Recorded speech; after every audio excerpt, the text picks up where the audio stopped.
하나님의 말씀은 레위기 1장 1절에서 3절 말씀입니다. 1장 3절에서 13절까지 읽어보도록 하겠습니다. 레위기 1장 3절에서 13절 말씀인데요, 제가 봉독하겠습니다. 그 예물이 소의 번제이면 흠없는 수컷으로 회막문에서 여호와 앞에 연납하시도록 드릴지니라. 그가 번제물의 머리에 안수할지니 그리하면 연납되어 그를 위하여 속죄가 될 것이라. 그는 여호와 앞에서 그 수송아지를 잡을 것이요, 아론의 자손 제사장들은 그 피를 가져다가 회막문 앞 단 사편에 뿌릴 것이며, 그는 또 그 번제 희생의 가죽을 벗기고 각을 뜰 것이요, 제사장 아론의 자손들은 단 위에 불을 두고 불 위에 나무를 버려 놓고, 아론의 자손 제사장들은 그 뜬 각과 머리와 기름을 단 윗불 위에 있는 나무에 버려 놓을 것이며, 그 내장과 정갱이를 물로 씻을 것이요, 제사장은 그 전부를 단 위에 불살라 번제를 삼을지니 이는 화제라, 여호와께 향기로운 냄새니라. 만일 그 예물이 떼의 양이나 염소의 번제이면 흠없는 수컷으로 드릴지니 그가 단 북편에서 여호와 앞에서 잡을 것이요, 아론의 자손 제사장들은 그 피를 단 사면에 뿌릴 것이며, 그는 그것에 각을 뜨고 그 머리와 그 기름을 베어낼 것이요, 제사장은 그것을 단 윗불 위에 있는 나무에 버려놓을 것이며, 그 내장과 정갱이를 물로 씻을 것이요, 제사장은 그 전부를 가져다가 단 위에 불살라 번제를 삼을지니 이는 화제라, 여호와께 향기로운 냄새니라. 아멘. 할렐루야. 이 밤에도 주님의 은혜가 여러분과 저에게 넘치도록 역사하실 줄 믿습니다.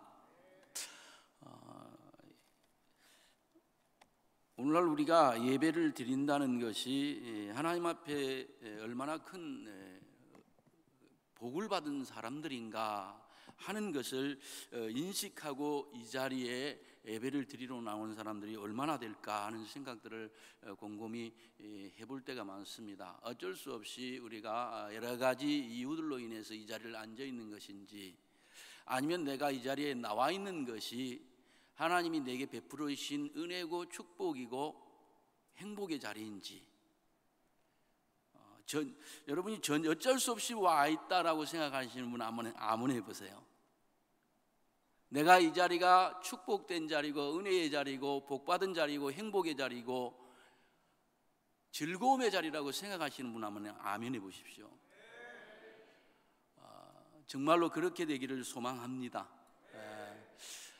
그러기 위해서 우리가 알아야 될 것이 무엇이 있는가 하면 예배가 무엇일까 하는 것.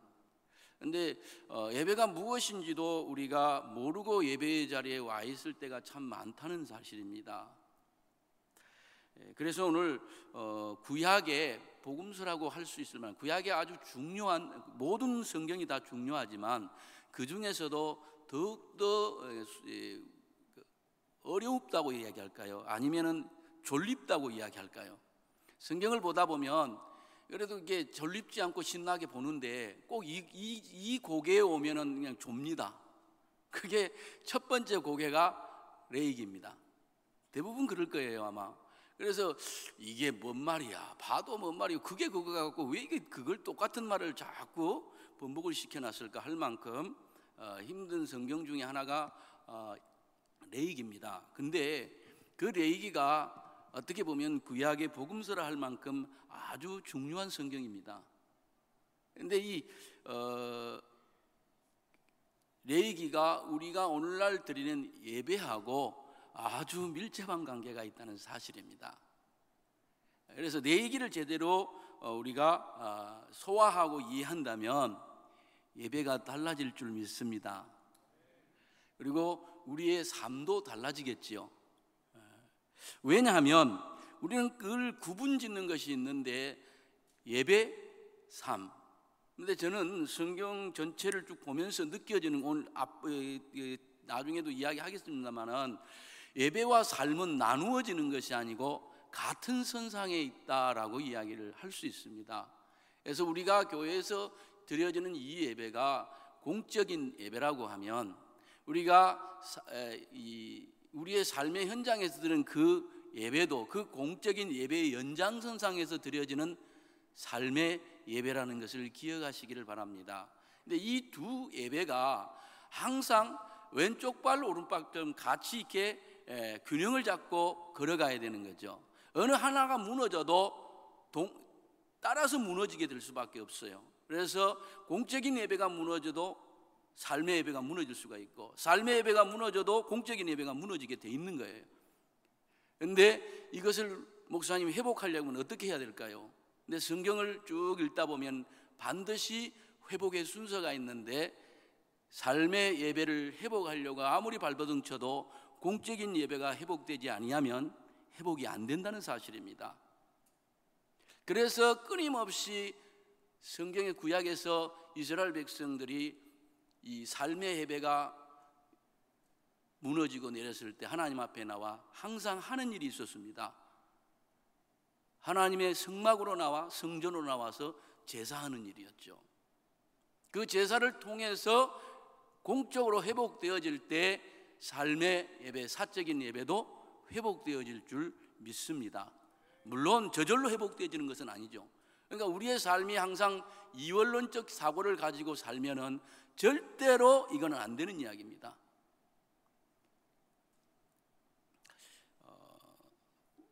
그래서 가끔가다 저는 가끔가다 이런 생각도 많이 해봅니다. 영적인 일이다, 육적인 일이다. 영적인 일과 육적인 일을 어떻게 나눠야 될까요? 그래서 옛날에는 제가 신학 공부할 때 80년대만 해도 2분설이니 3분설이니 이걸 주류를 이런 이야기를 그걸로 맨날 이렇게 신학적인 학자들이 많이 이야기했는데, 그 이후에 90년대 2000년대를 들어오면서 이게 바뀐 게 뭔가 하면 전위격설입니다.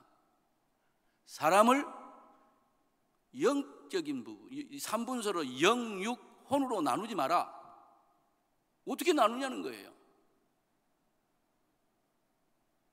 전인격적으로 하나님과 만나고 하나님을 예배하고 살아야 되는 것처럼 나눌 수 없는 게 인간입니다.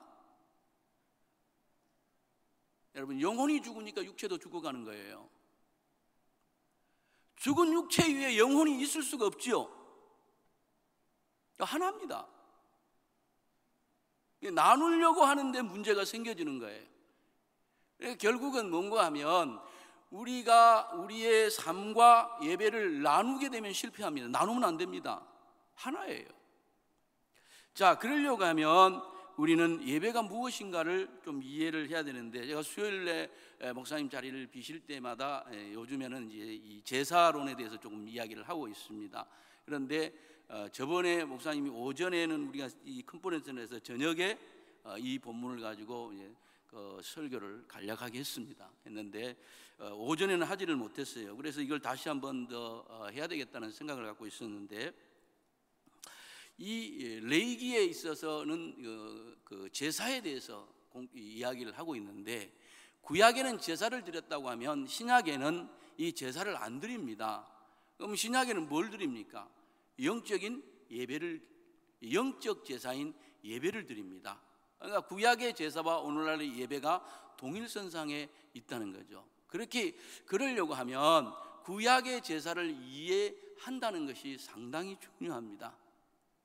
예를 들면은 우리가 말입니다, 이게 좋은 아파트인가 안 좋은 아파트인가, 내가 살만한 데인가 안 살만한 데인가, 살만한 데인가 뭐 우리에게 별로 안 좋다, 내 취향이 안 맞다, 이런 결정을 하고 여러분 아파트를 분양을 받습니다. 그러면은 아파트 지어놓고 보는 사람은 아무도 없어요. 뭘 보는가 하면, 앞으로 우리 이런 아파트 지을 거예요 하고 모델하우스를 지어놓고 초청을 합니다. 그거 보여줘요. 그러면 내 마음에 쏙 들으면은 분양을 하는 거예요. 분양 신청을 하는 거예요. 모델하우스를 정확하게 이해하면은 안 보아도 앞으로 내가 들어갈 집 아파트는 다 알게 되고 보게 되는 거예요. 똑같은 거죠. 구약의 제사를 정확하게 이해할 수 있으면 오늘날 내가 예배를 어떻게 드려야 될까, 우리의 삶이 어떻게 우리의 삶의 제사가 드려져야 될까 하는 부분들이 보인다는 겁니다. 이해가 되어지는 거죠. 그래서 이 부분들이, 그래서 구약에는 크게 제사가 5가지가 아마 있죠. 뭐 번제, 소제, 속건제, 속죄제, 화목제 이런 것들. 죄의 종류에 따라서 조금씩 이렇게 제사를 드리는 방법이 조금 다릅니다. 그런데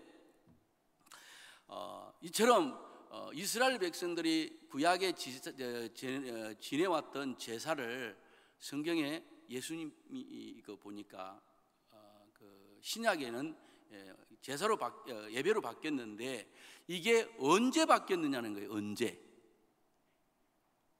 많은 사람들에게 물어보니까 대부분 이게 뭐라니까 그 예수님 부활하신 이후에, 이게 유대인들에게 예수님 부활하신 이후에는, 아니면 또 예수님 오고 나서 제사가 없어지고 예배를 드렸다고 이야기하는데 아닙니다. 정확하게 유대인들에게 있어서 구약의 제사가 없어진 게 언젠가 하면 주 70년이에요. 주 70년에 왜 제사가 없어졌는가 하면 성전 파괴됨으로 없어진 거예요. 그러니까 로마의 티투스 장군이 이스라엘을 점령하러 왔을 때 예수님의 예언대로 돌 위에 돌 하나 남지 아니하고 성전이 다 회파될 것이라고 예언했던 것처럼 정말 그렇게 예루살렘 성전이 완전히 무너져 멸망을 했습니다. 그때부터 제사가 없어졌어요. 구약의 제사가. 왜 그때부터 구약의 제사가 없어졌느냐? 제사와 뭐와 관계되어 있는가 하면 성전하고 관계되어 있는 거예요. 성전이 없으니까 제사를 지을 수 없는 거예요. 지을 수가 없는 거예요. 그래서 지금까지 제사를 안 드립니다. 유대인들은 못 드려요. 왜요? 성전이 없으니까. 대신 그들이 하는 것이 뭔가 하면 회막에 모이는 거예요. 회막에. 그래서 교육도 이루어지고 성경 강론도 이루어지고 구약 강론 이런 것들이 우리처럼 드리지는 않지만 우리처럼 비스무리하게 그런 형태로 바뀐 거예요. 왜 이런 사태가 벌어졌느냐? 분명하게 예수님의 부활 이후에는 구약의 제사가 완전히 없어지고 이 예배로 바뀌어야 되는데도 안 바뀌는 거예요. 유대인들에게 있어서. 근데 문제는 무언가 하면 예수님을 믿지 않는 유대인들은 그렇다 쳐요. 근데 당시에 수만 명이나 됐던 예수 믿는 유대인들이 있었어요. 예수 믿는 유대인들도 동일하게 제사를 드린다는 거예요. 그러니까 예배도 드리고, 그러니까 좀 곤란한 거 이게. 분명히 성경에서 선언하고 있고 예언하고 있고 예수님도 그렇게 말씀하고 있는데도 불구하고 예수를 믿는 그들이 뭐라고 이야기하는 거면, 아니 이 거룩한 제사를 왜 폐해야 되는가? 왜 이 거룩한 절기를 폐해야 되는 거야? 그러면서 계속해서 하는 거예요. 그러면 한번 물어보고 싶은 것이 있는데 무엇인가 하면, 자, 분명한 것은 예수 그리스도가 오셔서 제사를 완성시켰다고 하면 드리면 안 되는 거예요. 드리면. 그래서 완전히 영적인 예배로 바뀌어야 되는데 여전히 예수를 믿으면서도 이 일을 하는 거예요. 아무리 이야기해도 안 되는 거죠. 그래서 쓰여진 성경이 뭔가 하면 히브리서예요. 히브리서가 68년도 주 68년에 쓰여졌는데, 여러분 히브리서를 쭉 읽어보면 알겠지만 그게 다 그 이야기예요. 야, 이게 아론의 반차를 따라서 이 너희들이 그걸 따라 제사를 드려 쫙 했던 거, 그거 이제 누가 대제사장인 그 아론의 반차가 아니고 멜기세덱의 반차를 따라오신 대제사장인 예수 그리스도께서 이걸 성취한 거야. 그러니까 너네들이 드려야 하려면 그게 아니야라고, 그러면서 결론을 딱 내리는 것이 히브리 13장 10절 이하에 찬미의 제사를 드려야 돼, 영적 예배를 드려야 된다라고 이야기를 경고를 해줘요. 그게 마지막으로 경고를 해주는 게 2년 전에. 그러니까 예루살렘이 멸망하기 2년 전에 그거 보고 제발 정신 차리고 돌아서라라고 이야기하는데 여전히 예수 믿는데도 안 돌아서는 거예요. 이게 그러니까 무슨 사태가 벌어졌느냐? 자, 디도 장군이 쳐들어오니까 많은 사람들이 생각을 했습니다. 예수님의 말씀에 기울을 기울이고 예수를 믿었으면 사람들이 어디로 도망쳐야 되는 걸, 어디로 도망쳐야 되죠? 자, 저를 보면서 이렇게 목사님 그거 알면 제가 이 자리에 안 앉아있죠, 이런 표정 같아요. 여러분 성경에 늘 예수님께서 말씀하셨잖아요. 환난의 때에 어디로 도망치라. 성경을 안 보고 믿는 거예요. 우리가 예수를 산으로 도망치래. 산으로 도망치라고 그랬어요. 그런데 모든 사람 유대인들이 무슨 생각을 했는가 하니까 거룩한 성전으로 도망가면 살 수 있을 거야, 그렇게 생각한 거예요. 그래가지고 밀려 피난민이, 옛날에 6.25 때 피난민들이 어디래요? 밀려 그 좁다란 부산으로 다 도망갔듯이 그 좁은 성전에 모였는데 그 예루살렘 성 조그만 이 성전 쪽으로 다 모였는데 몇만이 모인 줄 아세요? 110만. 완전 콩나물 시루가 따로 없죠. 그러면 성전에 모여있기 때문에 거룩한 성전을 하나님이 지키실 테니까 분명히 살아야 되잖아요. 다 죽었어요. 다. 홀로 피한 사람 다 죽었어요. 산 사람 누굴까요? 산 사람 누굴까요? 답 나왔죠? 그 역사입니다. 산으로 피한 사람은 한 명도 안 죽었어요. 그리고 일부 바리새인들이 그 맛사랑과 요새로, 소위 말하는 뭐 골짜기인지 그쪽 요새로 조금 숨었을 뿐이고 도망갔을 뿐이고, 그리고 약 7만의 포로가 잡혀서 끌려갔지요. 자, 왜 이런 사태들이 벌어졌을까라는 거죠. 유대교에 있다가 예수님을 만나서, 물론 이 사람도 거듭났다고 봅니다. 왜냐하면 부활하신 예수님을 그들이 뭡니까? 그 12제자만 본 게 아니잖아요. 500명의 문도가 부활하신 예수님 승천하는 거 봤어요. 그들만 봤으면 그들을 통해서 많은 복음을 수만 명이 왔는데 그 수만 명이 여전히 못 버리는 거예요. 이거 뭘요? 제사를, 절기를. 복음이 왔는데도 복음을 못 받아들이고 복음 안에 있으면서도 복음과 더불어 복음 아닌 것을 못 버리고 살아가는 거죠. 그걸 보고 하나님께서 경고를 때렸다기보다는 답답한 마음에 가르쳐 주신 거죠. 그래서 히브리 성경을 준 거예요. 히브리라는 말이 유대인을 말하는 거예요. 히브리라는 말이 유대인이라는 말이에요. 그러니까 히브리서니까 유대인에게 준 성경이에요. 왜? 정신을 못 차리니까. 우리에게 가지고 있는 것을 예수 믿는다고 해서 다 토해내고 바꾸고 베낀다는 것이요, 쉬운 일은 아닙니다. 결코 쉬운 일은 아니에요. 우리의 몸에 배에 있는 걸 빼낸다는 게 그만큼 어렵습니다. 그러니까 성경이 아무리 이야기를 해도, 하나님이 우리에게 아무리 이야기를 해도 우리 속에 배어있는 것들이 쉽게 벗어지지 않고 바뀌지 않는다는 거예요.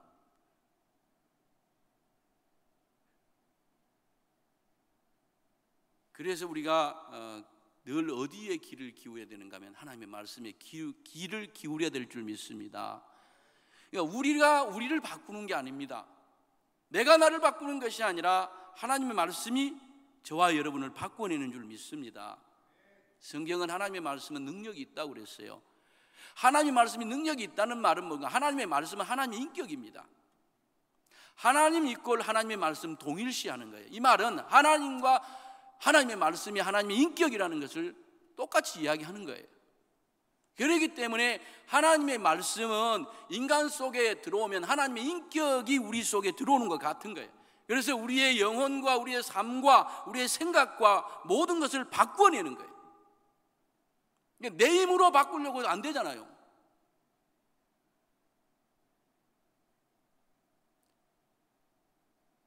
예배는 그러한 자리인 줄 믿습니다. 예배는 그런 자리예요. 자, 이처럼 이스라엘 백성들이, 유대인들이 그런 모습들을 가지고 끝까지 가버리는 거예요. 끝까지. 그래서 망하는 사태가 벌어집니다. 요거는 우리에게 시사하는 바가 상당히 많다고 저는 생각합니다. 그러니까 내가 복음은 절대 구원 못 받습니다. 내가 복음식으로 믿는 믿음은 절대 구원을 못 받습니다. 우리 한번 따라해 봅시다. 성경대로 믿어야 구원 받습니다. 그렇습니다. 성경대로 믿어야 되는 거예요. 자, 그렇다고 하면 우리가 드리는 이 제사가 정확하게 조금 더 이해를 잘 하려면 히브리서를 한 번 더 보겠습니다. 히브리서 10장 1절을 한번 살펴보고 싶어요. 읽어봐야 될 부분이 있어서.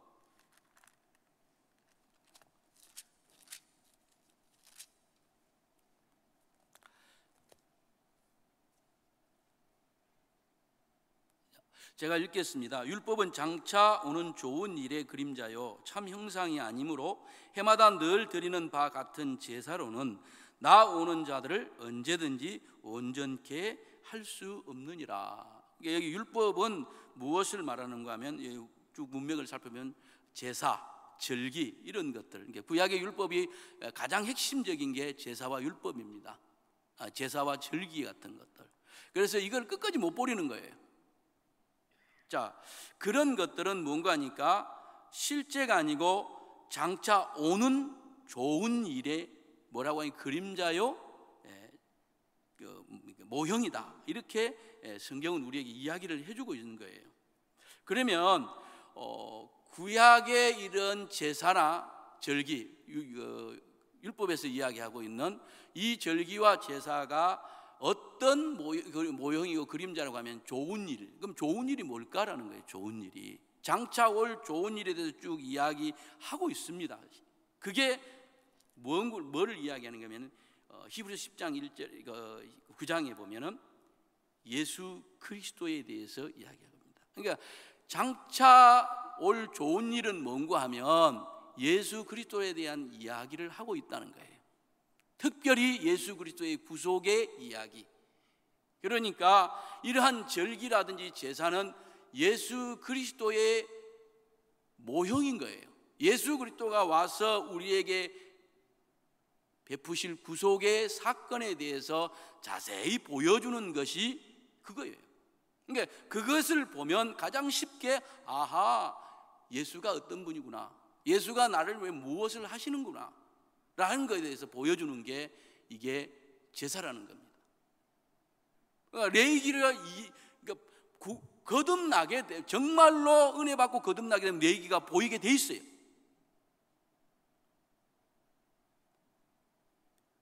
두 번째는 뭔가 하면 히브리 7장 25절에 보니까 우리의 구원에 대해서 이야기하고 있습니다. 좋은 일은 구원이에요. 구원. 그러니까 여러분 제사를 보게 되면 뭐가 보이는 건 내가 보입니다. 내가. 여러분 제사가 어떤 이야기입니까? 죄인이 와서 하나님 앞에 제사를 드리고 어떻게 하나님 앞에 용서를 받으며 어떤 그 속에서 그 용서의 환희가 이루어지는가에 대해서 쭉 보여주는 것이 제사입니다. 구약에. 그러니까 제사를 잘 드리면 내가 보이는 거예요. 내가 누구인지 보이는 거예요.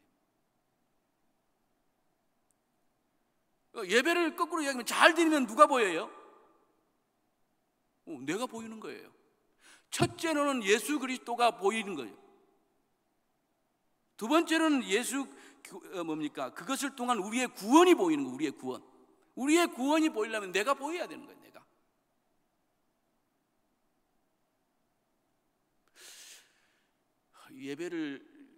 예배를 통해서도 동일한 이야기인 거예요. 그러니까 예배를 잘 드렸다는 것은 내가 잘 보였다는 이야기예요.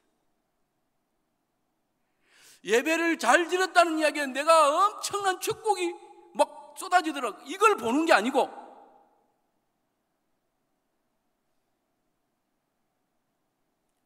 제가요 구약에 예배를 잘 드렸다면 떼부자 됐다는 말을 제가 성경 어디에도 본 적이 없어요.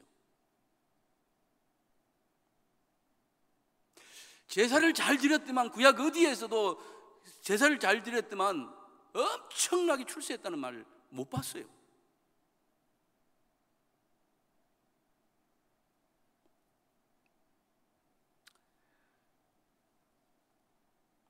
여러분 기억하십시오. 제사를 잘 드리면 뭐가 보이는가 하면 우리의 구원이 보입니다. 우리의 구원이 보인다는 것은 나가 잘 보이는 거예요. 내가.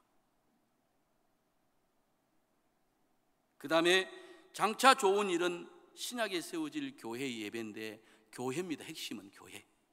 그러니까 이 예배나 절기나 이러한 어떤 것들을 구약의 율법에서 이야기하는 것들은 장차 신약에 이루어질 교회의 모습에 대해서 보여주는 거예요.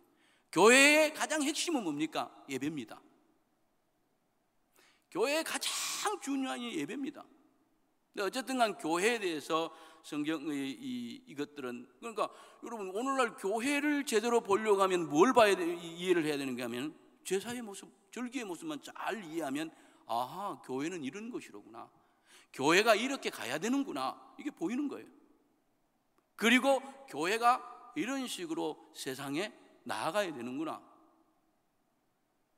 이런 부분들에 대해서 말해주고 있는 거죠. 그리고 고린도서 10장 1절 이하에 보면 장차 온 좋은 일은 성도의 삶에 대해서 이야기를 하고 있습니다.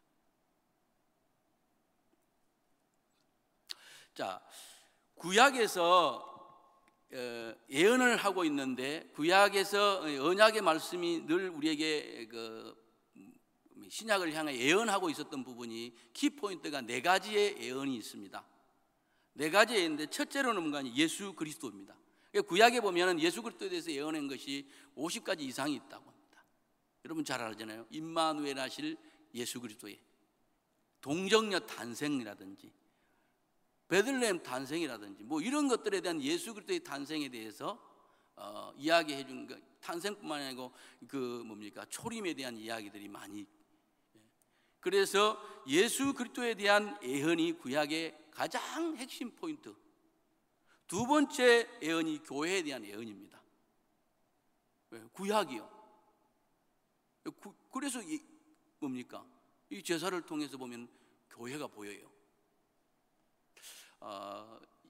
여러분들이 교회에 대한 예언은 초대교회 예수님이 승천하시기 전에도 그 이야기를 하고 그 예언을 하시잖아요. 그러니까 아직 여기에 가만히 있다가 뭐라고 이야기해요? 성령이 임하시면 사도행전에서 뭐라고 이야기합니까? 온 유대와 사마리아와 땅끝까지 이르러 복음을 전하라. 이 부분에 많은 사람들이 이해를 하는 게, 그 당시에는 그 좁은 지역이었지만은 땅끝까지 이루어진 것은 우리의 세대에 이루어질 거라고 생각하잖아요. 그죠? 초대교회도 땅끝까지 제자들이 갔습니다.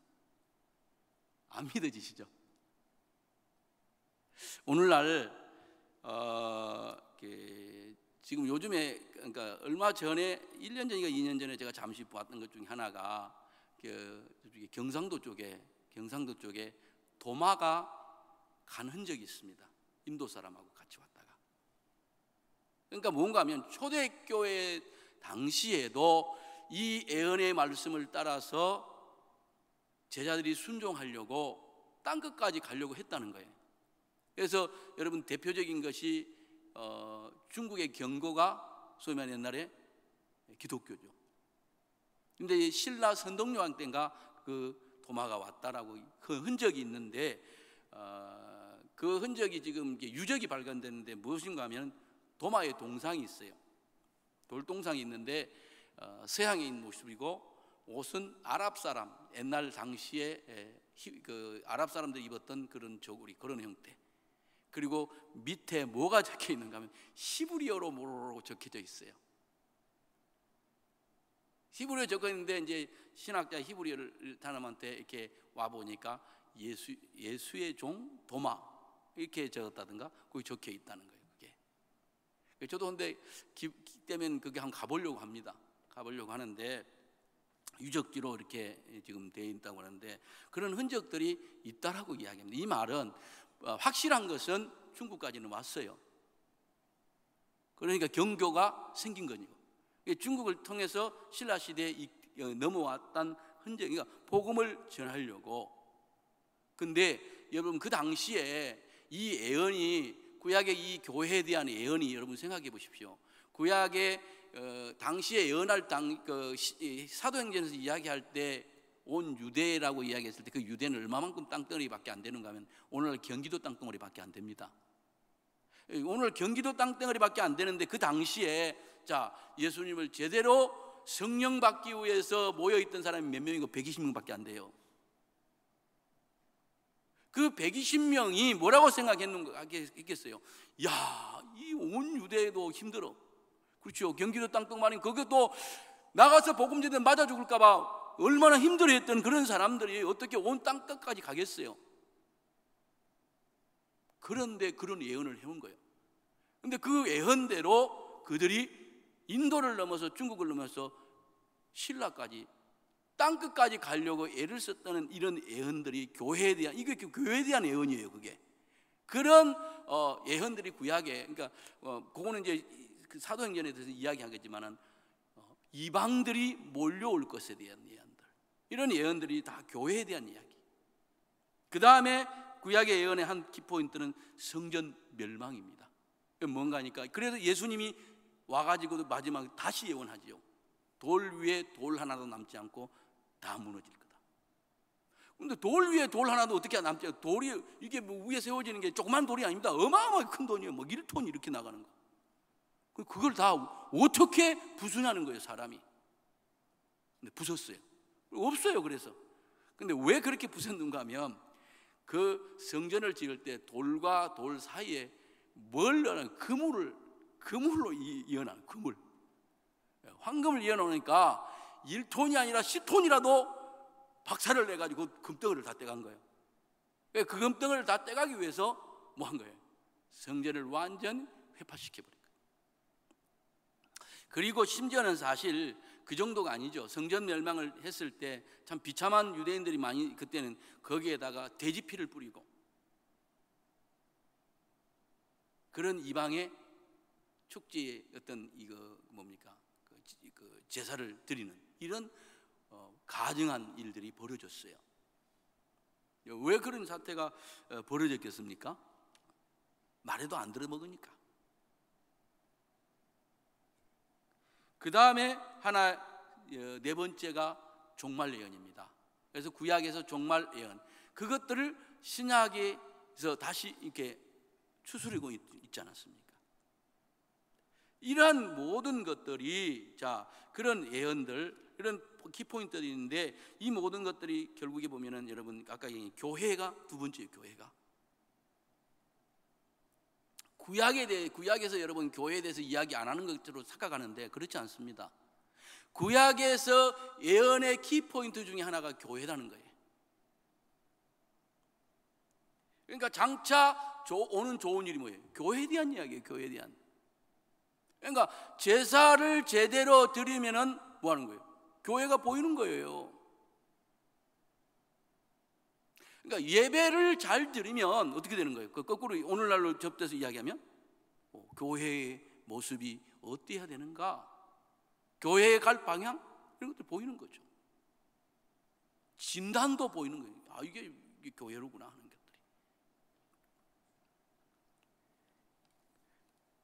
고린도전서 10장 아까 1절 이하에서 이야기했던 것처럼 성도의 삶에 대해서 이야기하는 것처럼 여러분 우리가 우리의 삶에 대해서 아까 이야기한 이론론적으로 우리가 이렇게 이론론적이 아니고 이원론적인 사고방식에서 벗어나야 될 것에 대해서도 벗어나고 우리가 어떻게 삶의 이제 예배가 드려져야 되는가 하는 부분들도 예배를 통해서 보여질 것입니다.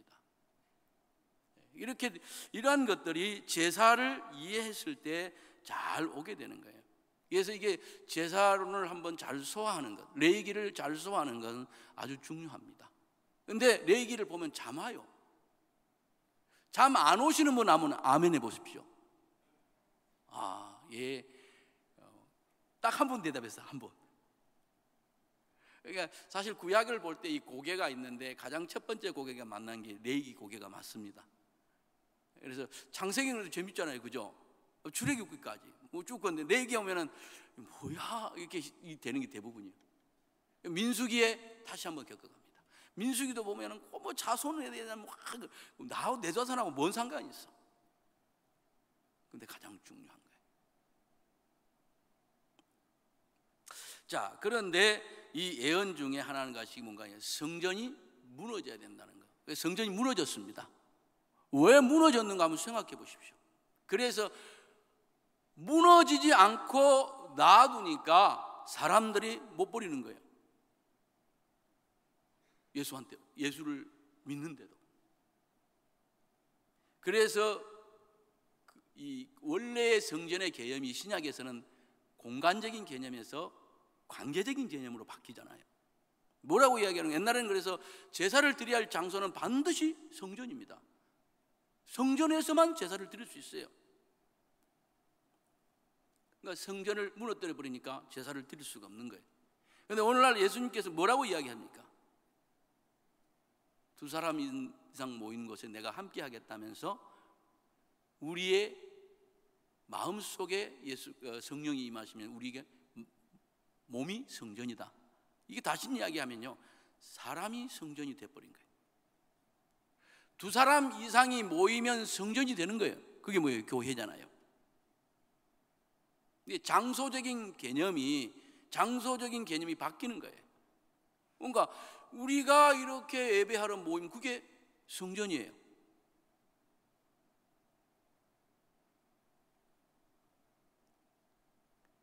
그렇기 때문에 여러분, 우리가 예배하는 삶의 모든 예배 꼭 형식을 갖춘 삶의 예배는 형식을 갖추지는 않잖아요.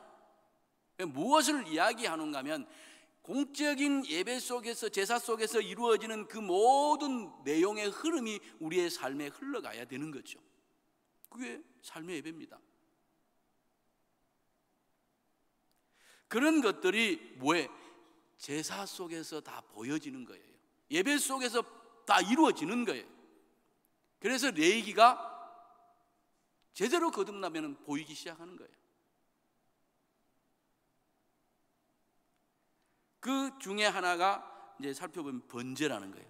예배의 대표, 그러니까 제사의 가장 중요한 첫 번째에 해당하는 게 번제입니다. 번제는 뭔가 하면 완전히 태워서 드리는 것, 완전히 태워서 드리는 것이 번제입니다. 그래서 모든 제물을 불태워서 드리는 제사입니다. 완전히 태워버려요. 자, 번제는 무엇을 보여주는가 하면 예수님의 십자가의 희생을 통해서 그렇게 희생된 속에서 이루어지는 하나님이 우리에게 베푸는 은혜의 제사가 번제예요. 그래서 이 번제는 예수님의 십자가의 희생을 보여주고 있고요, 번제는 그러므로 말미암아 이 번제가 우리에게 제대로 드려졌고 이해된다면 중생의 체험에 대한 모형이기도 합니다. 이거는 이 번제가 모든 제사의 기초가 되는 거예요. 여러분, 그럼 우리는 예배를 이렇게 드려야 되는 거예요. 이렇게 활활. 예수님이 자신의 모든 것을 드려서 드렸던 이것이 번제, 예수님의 희생과 동일선상에 있는 거예요. 우리는 그 경험을 이 예배를 통해서 하는 것입니다. 그 예배를 통해서 그 예수님을 만나는 것이에요. 그 구속의 은총이 내 인격적으로 내 속에 임하는 자리가 이 자리인 것을 믿으시기 바랍니다. 그러므로 이 제사를 드릴 수 있는 사람은 어떤 사람이에요? 거듭난 자만이 드리는 거예요. 그러니까 여러분 생각해 보십시오. 아무나 드리는 게 제사가 아니에요. 예배는 아무나 드릴 수 있는 게 아닙니다. 이 자리에 앉아 있다고 다 예배 드리는 게 아니에요. 우리 한번 따라 봅시다. 거듭난 자만이 예배를 드릴 수 있다. 그러면 여러분 거듭났습니까? 그게 예배자인 거예요. 그러면 예배는 의무입니까? 특권입니까? 의무입니까? 특권입니까? 네, 의무이자 특권입니다. 두 개 다 해당하는데 제가 볼 때는 의무보다는, 정말로 거듭난 인생이 드리는 예배라면은 의무보다는 특권이 훨씬 더 강합니다. 특권이 훨씬 강해요, 예배는. 근데 우리는 예배가 의무가 더 강하다고 하면 문제가 있는 거예요. 이거 의무적으로 이 자리에 나와 있다고 하면 문제가 있는 거예요. 병든 거예요.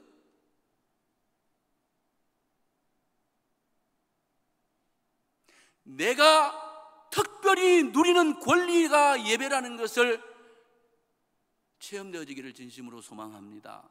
그게 예배예요. 그러니까 진짜 예배가 이 특권이라고 인식되어져서 드려지는 예배는 예배가 다른 거예요. 환희가 오는 거죠.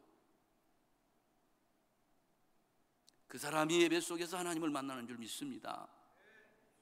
그런 은총이 저와 여러분에게 끊임없이 예배 속에 이루어지기를 진심으로 소망합니다.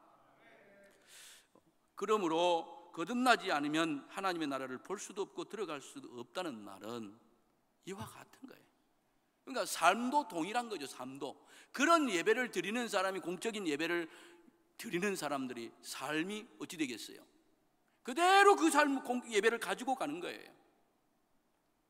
그대로 가져가는 삶이기 때문에 그 삶이 어찌 되겠어요?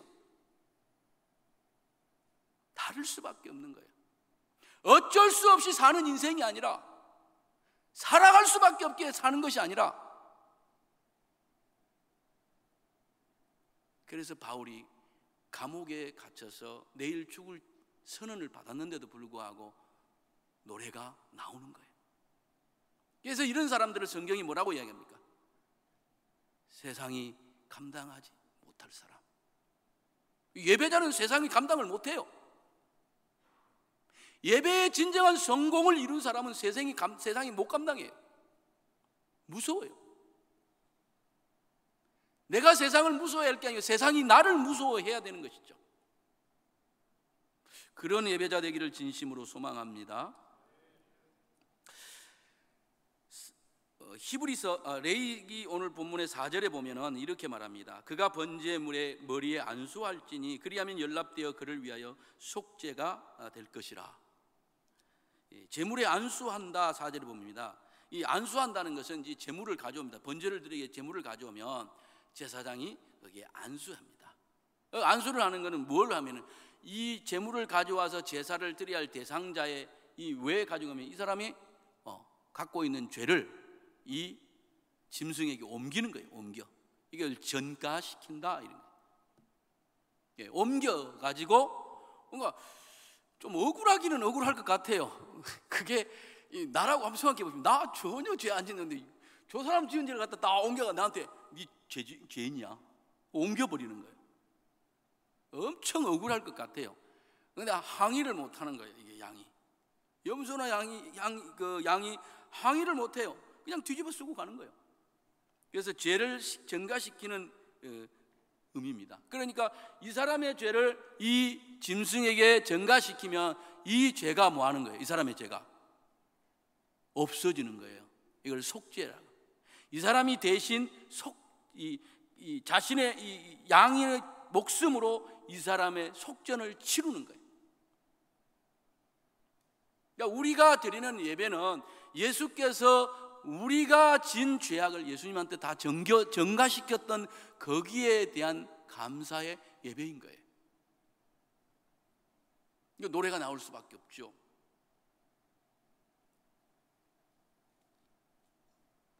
그래서 안수했을 때 속죄가 되는 것이고요, 예수님께서 나의 죄를 담당하셨다는 믿는 것입니다. 그러니까 그 짐승에 대한 하나하나의 모든 것들이 이 예수께서 하신 그 모든 것들을 예표 그림자로 보여주고 있는 거죠. 그래서 오늘 우리가 이 예배 속에서 이 그리스도의 구속의 은총이 누려져야 되는 겁니다. 그래서 끊임없이 복음이 내 속에서 안수되어지는 그리스도의 십자가 위에, 그래서 우리가 그분의 십자가 위에 손을 들고 얻는 거예요. 그것이 레위기에서 말하는 이 짐승에 안수하는 것인 그것을 예표하고 있습니다. 자, 그 다음에 5절에 보면 피를 뿌리라라고 이야기합니다. 피 뿌리는 것은 마음에 뿌리는 것을 말합니다. 히브리서 10장 22절에 그렇게 말하고 있죠. 옛날에는 짐승에게 뿌렸는데 지금은 어디에 뿌린다고요? 마음에 뿌리는 거예요. 옛날에는 그래서 번제를 드리기 위해서 피를 메는 그 제단 사면에 뿌리고, 그 다음에 들어가서 휘장에도 뿌리고, 그 다음에 대속제제를 드릴 때는 언제 뿌리는가 하면 안에 들어가 가지고 지성소의 법궤 우에 속죄소에 뿌렸어요. 근데 지금은 그렇게 안 뿌려요. 그 모든 것들이 뭔가 하면 오늘날의 속죄소는 뭐예요? 그러면 성령이 어디에 계십니까? 성령이 어디에 있어요? 우리의 마음에 좌정하셨습니다. 우리의 인격 속에, 우리의 인격의 한 마음에 좌정하시는 거예요. 거기에 뿌리는, 거기에 뭐가 뿌려져야 되는 거죠? 그리스도의 속죄의 피가 거기에 뿌려져야 되는 거예요. 그리스도의 보혈의 피, 보혈이 그곳에 뿌려져야 되는 거예요. 복음이 그 속에 뿌려져야 되는 겁니다. 그게 뭘 통해서? 예배 속에서. 우리는 이 예배를 통해서 그리스도의 보혈로 들어가는 겁니다.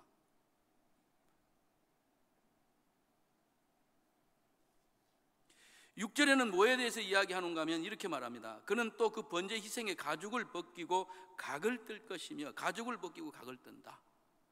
짐승 그냥 잡아가지고 쫙 자르는 것이 아니라 이 가죽을 깨끗이 벗기고 하나하나 각을 떠요. 참 번거롭죠. 그러니까 우리가 오늘날 드리는 제사가 얼마나 편한지 이렇게 모르겠어요. 돈도 안 들어가고 편한 거예요. 구약의 사람들은 제사 드리는 게 얼마나 불편하고 힘들고 돈 많이 들고, 여러분 제사 드릴 때마다 소 한 마리, 양 한 마리, 여러분 생각해 보십시오. 수염소 한 마리 가져왔다고 생각해요. 그거 얼마 안 하잖아요. 요즘에 얼마 안 하는지 저는 모르겠습니다. 안 먹어봐서. 양이나 염소는 저는 안 먹어봐서 모르겠는데 얼마 안 하는지 모르지만 그 당시에는 얼마나 많아, 이게 적은 게 아니죠. 그리고 그걸 대사장이 다 담는 게 아니에요. 본인이 다 담는 거, 대사장은 도와주는 거예요. 이게 무슨 말인가 하면 가죽을 벗기는 이는 내가 새롭게 되는 것을 의미합니다. 완전히 껍데기에 있는 모든 것을 다 벗겨내는 거예요. 예배 속에서 우리는 예배를 통해서 뭘 벗겨내는 거예요? 나를 벗겨내는 거예요. 껍데기를 벗겨내는 것입니다. 여러분 껍데기 벗겨내면 아플까요? 안 아플까요? 살아있다고 생각하면 아픈 거예요. 죽어야만 안 아픈 거예요. 안 죽으니까 아픈 거예요. 예배 속에서 자신을 벗겨내기를 바랍니다. 내 가족을 벗겨내는 일이에요. 근데 안 벗겨내려고 하잖아요. 나는 좀 그래도 괜찮은데, 괜찮기는요. 늘 이야기하잖아요. 오늘 벗겨내도 내일 또 벗겨도 또 나와요. 저와 여러분의 삶의 가죽을 다 벗겨내는, 그래서 성경은 뭐라고 이야기하냐, 내가 거듭난 것을 뭐라고, 나는 새로운 피조물이다. 고린도서는 그렇게 이야기하잖아요. 그러므로 이제 내가 산 것이 아니라 내 안에 그리스도 예수가 사는 것이다. 그러면 예배 속에서 이 선언이 이루어지는 거예요. 스스로 내 자신에게. 예배 속에서 날마다, 예배 속에 예배 때마다 우리의 가죽을 벗겨내는 역사 있기를 소망합니다. 새롭게 되는 역사가 있어야 되는 거예요. 변화를 말하죠. 변화. 그리고 각을 뜬다는 것은 내가 온전히 헌신을 의미합니다. 온전한 헌신이에요. 헌신이라는 것은 여러분 바칠 헌자, 몸신자잖아요. 이게 몸을 바친다는 거예요. 몸을 바친다는 것은 아무 몸이나 바쳐집니까? 각을 떠져야 바치는 거예요. 아니 껍데기를 벗겨야 받쳐지는 거예요. 각이 떠지는 거예요. 아무거나 하나님 헌신되어지는 게 아닙니다. 아무거나 와가지고 내가 예배드렸다고 예배자가 되는 게 아니에요. 그러니까 예배는 무슨 자리인가 하면 변화의 자리고 헌신의 자리인 것을 믿으시기 바랍니다. 그러니까 예배드리는 것이 육체적으로는 힘들 수밖에 없어요. 헌신인데요. 힘든 거예요. 그거 안 힘들 수 없어요. 그러나 기꺼이 온전히 드려지는 헌신의 자리가 예배의 자리인 거 믿으시기 바랍니다. 끝으로 7절에서 9절 사이에 쭉 읽어보면 물로 씻어 불사른다라고 이야기합니다. 물로 씻어 불사른다는 말은 짐승의 내장과 정갱이를 물로 씻는 거예요.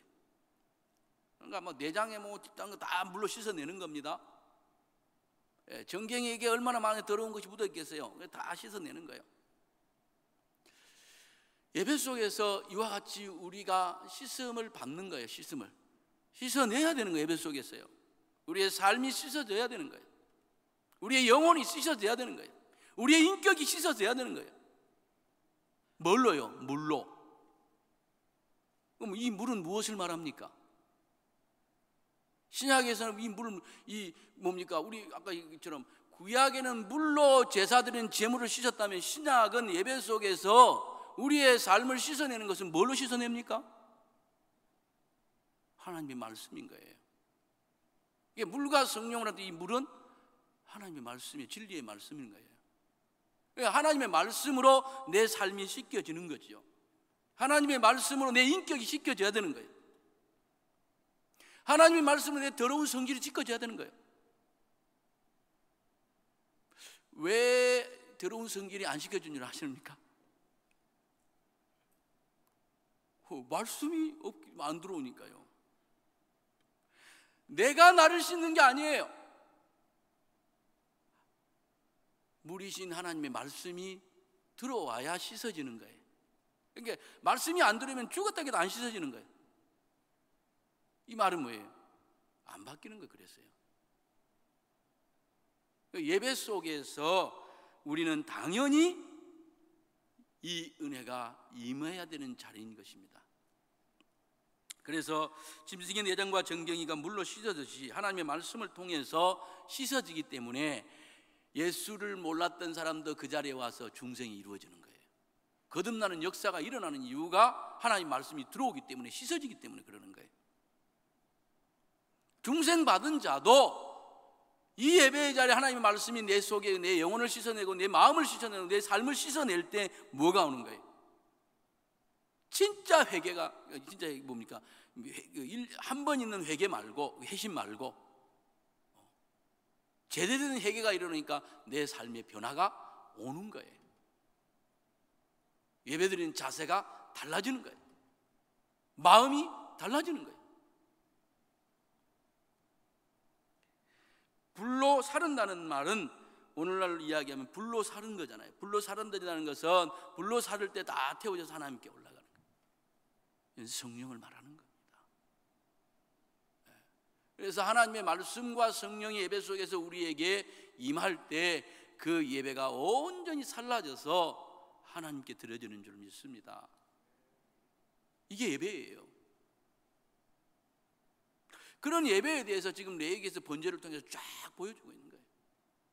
그러니까 그냥 추상적이던 것들, 이런 추상적 예배가 뭐 이래야 돼, 이게 아니고 구약을 딱 빗대보면 이게 구체적으로 이렇게 되어지는구나 하게 보여지는 거죠. 삶도 똑같습니다. 아까 장차 좋은 오는 일이 성도의 삶이라고 이야기했잖아요. 우리가 이런 일이 있었다고 그러더라고요. 어떤 목사님이 새벽 예배를 딱 인도하는데 교인들의 표정이 전부 이런 거예요. 이 사람들이 왜 똥 씹는 얼굴을 하고 있나, 이게 이해를 못한 거예요, 목사님이. 근데 왜 그랬는가 하면은 목사님이 이렇게 새벽 예배를 나오다가 이게 이제 갑자기 졸려가지고, 갑자기 졸린 게 졸음을 뚫고 일어나셔가지고 오는데 뭔가 하니까 내복에다가, 하얀 내복에다 넥타이를 메고 양복을 걸치고 온 거예요, 위에. 그러니까 사람들이 웃음이 나오는데 웃으면 웃지는 못하고 잡는다고 입을 이러고 있으니까 이게 인상 쓰고 있는 거예요. 왜 이런 사태가 벌어졌어요? 급하다 보니까 넥타이 메고 그냥 나왔는데 아무리 급했어도 거울 한번 봤으면 이런 사태가 안 벌어지잖아요. 거울을 보면은 내가 모습이 보이는 거예요.